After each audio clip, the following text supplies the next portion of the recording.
Good morning, everybody. It's Miss Sarah and Miss June here at the Carroll County Public Library. Does anybody remember Miss June? Does anybody remember her? She was the children's librarian for how many years, Miss June? 27. 27. So we're going to be reading some cute stories that are our favorites, some old and new, and some good in between too. So, okay, the first book is one of my favorites from when I was a wee one, is Corduroy, and it's by Don Freeman.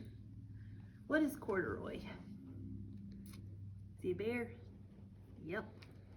Does anybody love Corduroy other than me? I love Corduroy.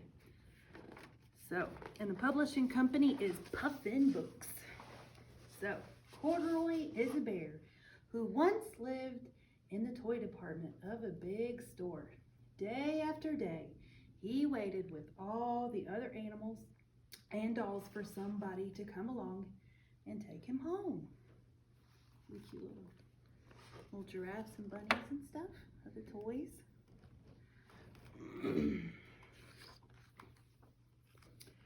The store was always filled with shoppers buying all sorts of things, but no one ever seemed to want a small bear in green overalls. Poor Corduroy. Then one morning, a little girl stopped and looked straight into Corduroy's bright eyes. "Oh, Mommy," she said, "look, there's the very bear I've always wanted." "Not today, dear," her mother sighed. "I've spent too much already. Besides, he doesn't look new. He's lost the button to one of his shoulder straps." You see his little buttons missing? Poor little Corduroy. He just wants to be loved.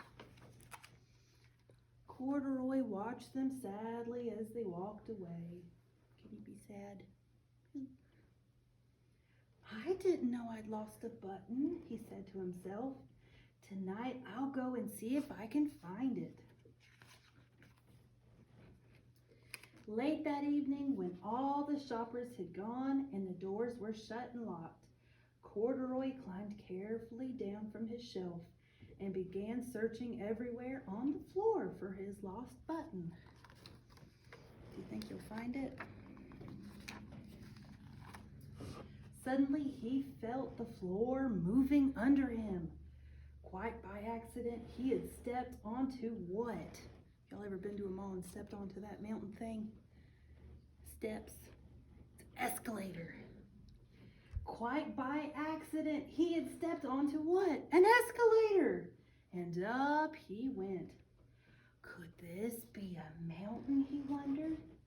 I think I've always wanted to climb a mountain. He stepped off the escalator as it reached the next floor, and then before his eyes was a most amazing sight. Tables and chairs and lamps and sofas and rows of beds. "This must be a palace," Corduroy gasped. "I guess I've always wanted to live in a palace." He wandered around admiring the furniture. "This must be a bed," he said. "I've always wanted to sleep in a bed." And up he crawled onto a large, thick mattress. All at once he saw something small and round. What do you think he found? A button? "Why, here's my button," he cried, and he tried to pick it up. But like all the other buttons on the mattress, it was tied down tight. Uh-oh. He yanked and pulled with both paws until, pop! Off came the button, and off the mattress Corduroy toppled. Boom, boom, boom. Banged into a tall floor lamp, and over it fell with a crash. My goodness. Corduroy didn't know it, but there was someone else awake in the store.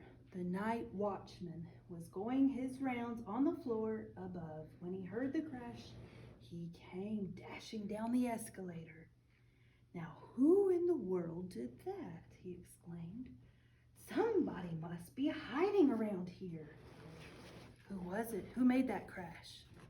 Was it Corduroy? He flashed his light under and over sofas and beds until he came to the biggest bed of all. And there he saw, what do you think he saw? Two fuzzy little brown ears sticking up from the cover. "Hello," he said. "How did you get upstairs?" The watchman tucked Corduroy under his arm and carried him down the escalator and set him on the shelf in the toy department with the other animals and dolls.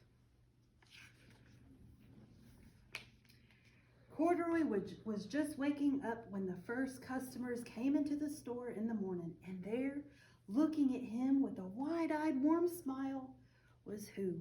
Was the same little girl he'd seen only the day before.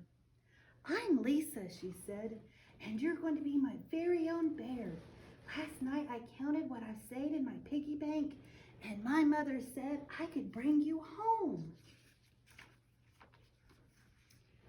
"Shall I put him in a box for you?" the saleslady asked. "Oh, no, thank you," Lisa answered, and she carried Corduroy home in her arms. She ran all the way up 4 flights of stairs into her family's apartment and straight to her own room.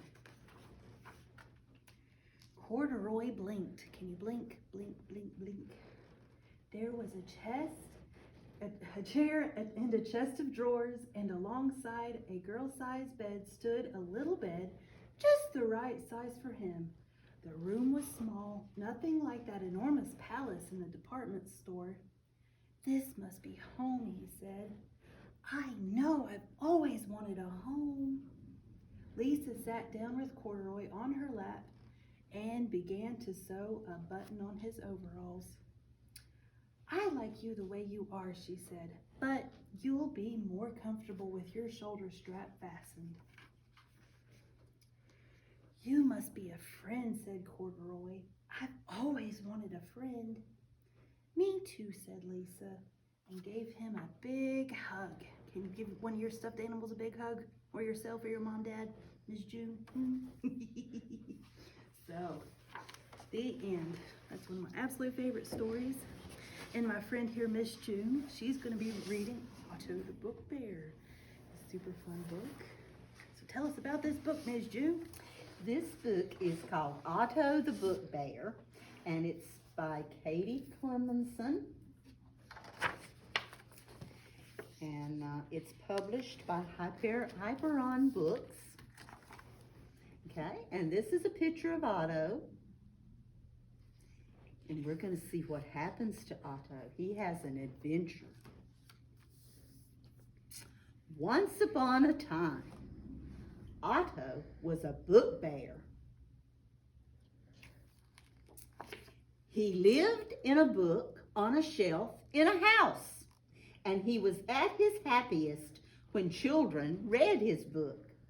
But Otto had a special secret. Do you know a secret? When no one was looking, he came to life. He's walking right out of the book. Otto loved to explore the house. There he goes up the steps, see him? He liked to read his favorite stories and practice his writing. But one day, something terrible happened, and Otto was left behind.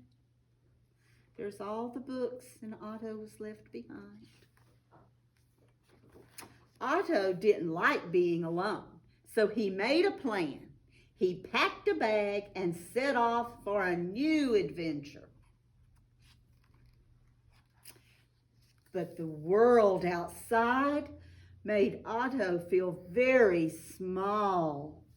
Nobody seemed to notice him. Can you see Otto way down here in the corner? Nobody notices him. Otto began to search the city, hoping to find a new place to live.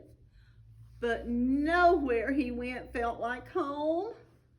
It was too busy, too wet, too cold, too smoky, too high, too windy, or too unwelcoming. No one wanted Otto.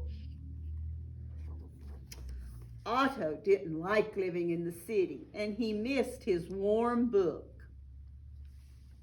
He was starting to feel downhearted, but he decided to pick up his bag and keep on walking.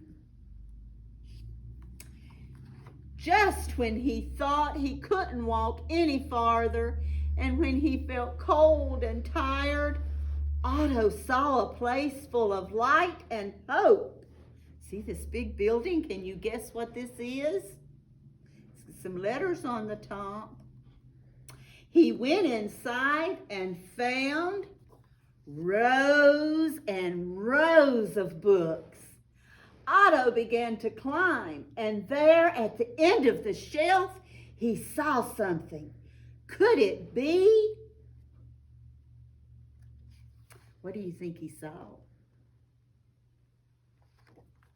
It was another book bear. The other bear shook Otto's paw and said, "I'm Ernest. How do you do?" Otto's new friend showed him around the library. That was the big building he found. And he discovered that it was full of book creatures just like him. There's a dinosaur and a monster and a witch. Oh my. Together with Ernest, he could once again read his favorite stories, practice his writing, and try out all kinds of exciting things. And the best thing of all was now Otto had lots of readers, and that made him the happiest bear of all. Happily ever after lived Otto. The end. That was a really sweet story, Miss June. I like that story because it's about the library. I like it too. That's the best place you can ever go, is the library. So guys, thank you all for joining us today for story time at the Carroll County Public Library, and I will see you, I don't know what day this week, but it may be at the Galax Library, it may be at home with Miss Tootsie, so it'll be a surprise. So Bye-bye. stay happy and healthy.